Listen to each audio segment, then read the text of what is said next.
बगावत की है। मैं कह रहा हूँ 22 करोड़ लोगों को बगावत करनी चाहिए। सर मेहरबानी करें ना। नहीं इस पेश होगा सर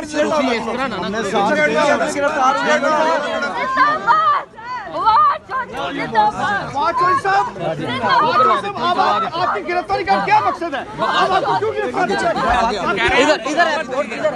बगावत की। और मैं तो कह रहा हूँ 22 करोड़ लोगों को बगावत करनी चाहिए। कौन है आपकी गिरफ्तारी के पीछे? कौन है? आपने ऐसा क्या किया?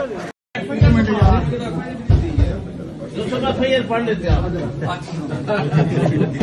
बड़ा मुजरम है तो अखियार आपको पता ही है फिर बड़े ऑफेंस होंगे।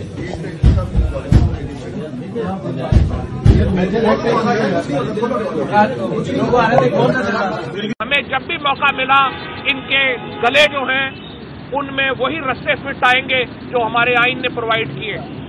ये जो लोग जो इनके टेकर गवर्नमेंट में लग रहे हैं, चाहे वो चीफ मिनिस्टर हो, चाहे वो इलेक्शन कमिश्नर हो या बाकी लोग हो, आप यहाँ पे 3 महीने के लिए, 4 महीने के लिए, 5 महीने के लिए, साल के लिए, आप लोगों का पीछा हम आपकी उस वक्त तक करेंगे जब तक हम आपको करार वाकई सजा न दे दें। पाकिस्तान के अवाम का ये कर्ज है हम पर कि हम इस रजीम में शामिल लोग जो आज पाकिस्तान के अवाम के साथ खिलवाड़ कर रहे हैं उनको उनके घरों तक छोड़ के आए। पाकिस्तान के अवाम इस जुल्म को माफ नहीं करेंगे। अब वो तमाम लोग जो 25 मई के वाकयात में मुलव्वस थे, जिन्होंने इंसानी हकूक की बदतरीन पामाली की, उनको दोबारा लाया जा रहा है।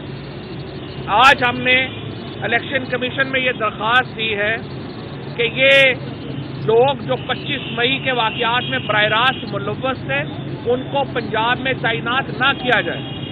इसके बावजूद अगर वो यहाँ पे तैनात रहे या तैनात किए गए तो हम इलेक्शन कमीशन और उनके मेंबरान को, उनके खानदानों को और ये जो लोग हैं इनको वार्न करते हैं कि अगर हमारे साथ ज्यादतियों का सिलसिला हुआ, ये ज्यादतियों का सिलसिला आपको वापस पे करना पड़ेगा। ये बात वाज़ेह तौर पे अपने पास लिख लें। हमने बड़ा सब्र किया है, हमने बड़ी एहतियात की है, लेकिन ये मामला चलने का नहीं है।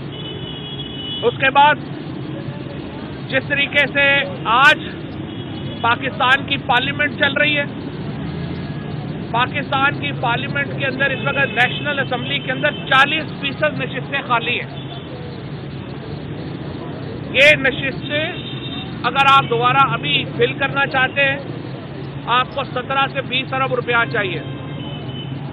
आपकी पंजाब की असेंबली डिसॉल्व्ड है, आपकी खैबर पख्तूनख्वा की असेंबली डिसॉल्व्ड है।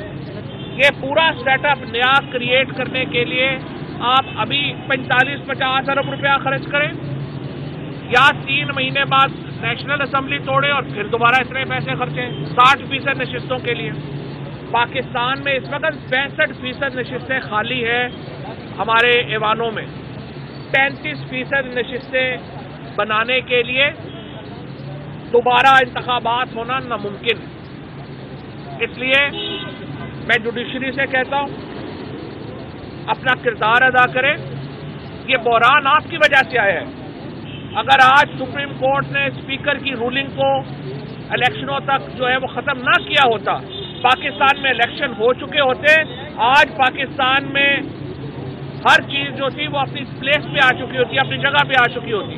बदकिस्मती से सुप्रीम कोर्ट की रूलिंग की वजह से एक इतना बड़ा सियासी बहरान पाकिस्तान में पेश आया है जिससे 22 करोड़ लोग जो है उनकी कमर टूट गई है।